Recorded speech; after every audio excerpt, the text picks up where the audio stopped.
JuJu. I'm the owner of Product of My Environment clothing line. I'm also a barber at Signature Cuts, in which we cut the Buffalo Bills. I have 2 associates, one in math, one in engineering science.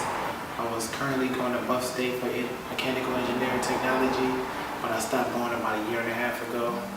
I decided to stop my bachelor degree basically because I wasn't giving school 100%, and even though my grades were still good, I was in class most of the time thinking about the clothing or thinking about cutting hair. I felt like it just wasn't fair to school, so I wanted to take a step back, and take a step back from school and pursue clothing and cutting hair 100% and see how far I could go and see how far it would take me. And it's taken me pretty far. I chose entrepreneurship because when I was pursuing my engineering degree, I did intern for 6 summers at a specific company, and just the way they treated me, it was just real bad because I was a young black man, and possibly if I did get the job, I would be higher than people that was there for 40 years already that didn't actually have a degree at all. And like the way they treated me, and this was the field I was headed to, I was like, I really don't want to be in this field anymore, and I already put so many years into this field, and if this what I got to look forward to, I'd rather just work for myself and build my own brand and make my own money and not have to answer to anybody else.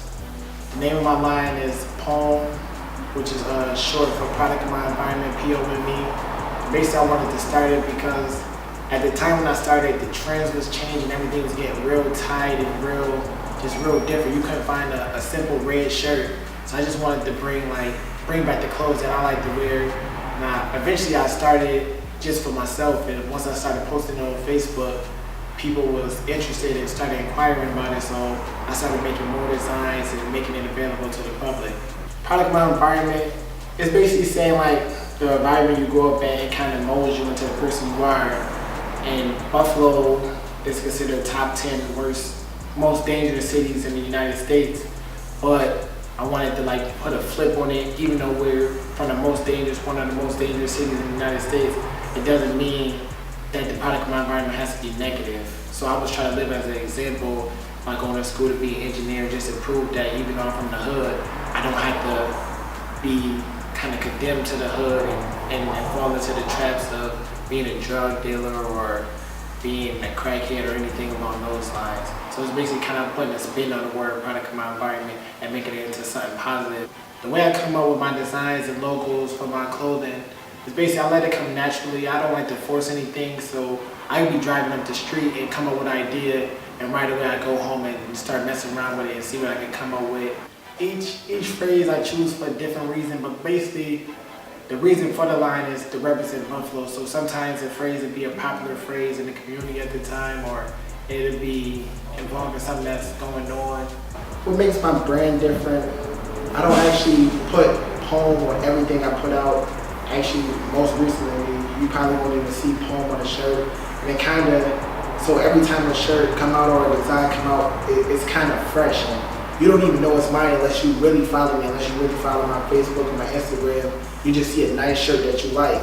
And then somebody might say, oh, JuJu made this or this POME. Then like, wow, you made that too. So my clothing is always fresh, and I don't have to throw my name all over the place. And it's always a positive meaning behind everything that I put out. Day-to-day struggles, basically you want to keep enough items on hand to really take care of all the orders you have coming in. Just you always want to have more than less. You don't want to run out at the worst possible times because I gotta ship everything in. Every day you want to check to see if you got a sale on the online. You want to make sure you got the right vinyl, all the material, all the different colors. Just make sure you're not running out of things that you're going to need eventually. At this point, I do everything myself. I create the logo myself. I buy my own vinyl. I have my own heat press. I have my own vinyl cutter. I buy my shirts. The only thing I rely on is to get my shirts from other manufacturers. Everything else I do myself. It's always cool to see people like just walk in the door wearing my clothing line. It's just really nice, and I think the best thing is actually because I'm kind of like an introvert, I'm a low-key cat. So the best thing is when people wear my stuff and they don't even know it's mine. So it's actually cool. Like they'll be wearing it, they don't know it's me that do it. I kind of want it to be like that. honestly, like, you don't know what Ralph Lauren look like, but you still wear it. I kind of want to be like that type of guy. To be honest, to start off, I didn't have really much support.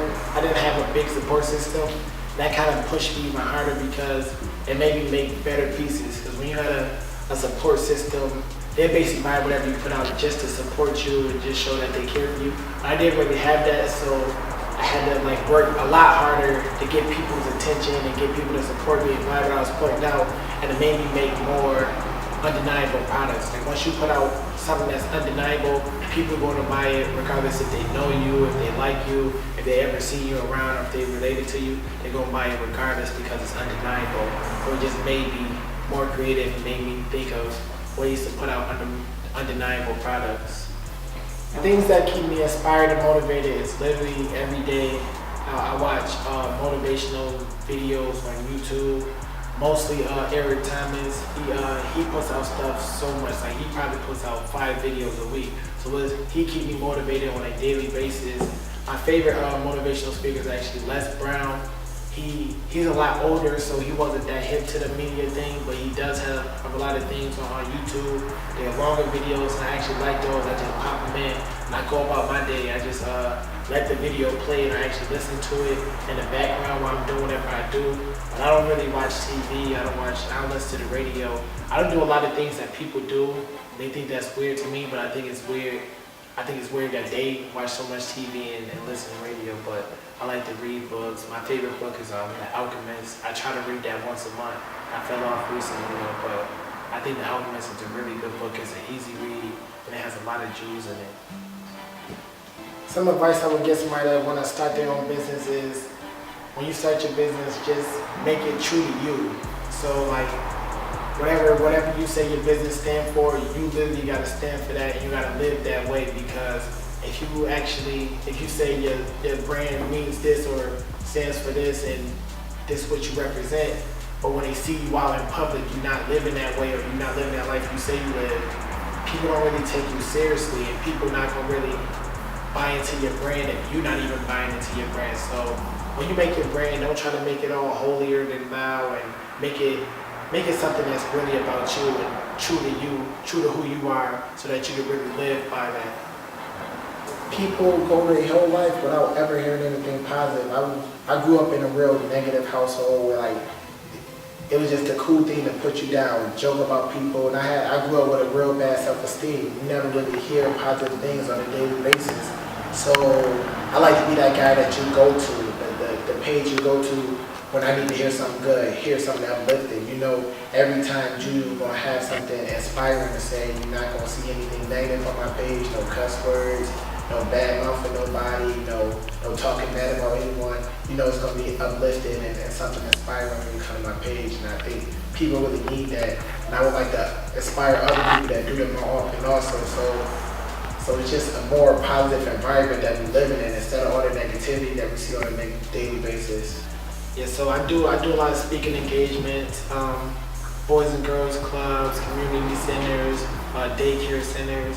And basically, it's just important to me. Honestly, down the line, I always wanted to do it, and then like maybe 30s or 40s when I was successful. But one day I just woke up, or one day I got the opportunity, and I was like, why not start now? Like, why I can't be successful now and do what I would do 20 years from now? Why can't I start doing it now? So I think it's just real important that the kids see a young black man that looks like them, walk like them, talk like them, came from the same place that they came from, actually out here in front of them and doing positive things and making good money, doing positive things. We see so many bad influences, and maybe they pull up in a nice car or nice clothes, but they don't stay around for long. Either they end up dead or in jail. And it's nice to have somebody that looks like you and talk like you and walk like you, making it the right way. So I just like to be in a kid's face and give them a nice role model to look up to, because we didn't really have too many of those when I was growing up. Like, don't wait until further down the line when you have more money or more time to go out here and speak to these kids or inspire other people. You can do that now. You don't have to wait till forever. You might not even, we don't know how long we're going to be here, but the kids need us right now. So please just go out and inspire the kids and stop all the negativity, stop calling them names. And we really defeating their self-esteem, and it's really messing them up inside. And it's already hard enough out here. So when they hear it from their family and their friends and their cousins, and it's just really defeating their self-esteem. So we need as many positive people around these kids as possible. So please go out there and help the kids. That's all I have to say. This shirt, this is my Bills Mafia shirt. This one is my favorite. I made this one particular for a pair of sneakers I have. That's why it's black and gold. The Bills color was obviously blue and red. But it just gives you a different look. I made the logo itself just to give a different look. And when you go to the game, everybody got the same jersey, the same everything. Now you can go to the game and you can look different. And you can represent a local business at the same time. Look good and represent where you're from. This one is called Pray for My City. It's one of my favorites because I was inspired by like a lot of stuff going on in the city. People getting shot, people getting killed. It was kind of like a cry for help. That's why I got this. I use this type of print I use that kind of catches your attention in the daytime and nighttime. It makes you look at it. It's basically like saying, look at us, like we hurt and we need help. Pray for us and don't just keep ignoring us. It says in my bag. It's basically just a new saying. I'm basically getting focused. I'm doing what I need to do. I'm making stuff happen. And it's one of my favorites because it's real colorful. No matter where you at, it'll catch everybody's attention, and it really embraces the new culture. Everybody like the bright colors, the flamboyant colors. So it's really embracing the new culture, and I don't think I really touch it.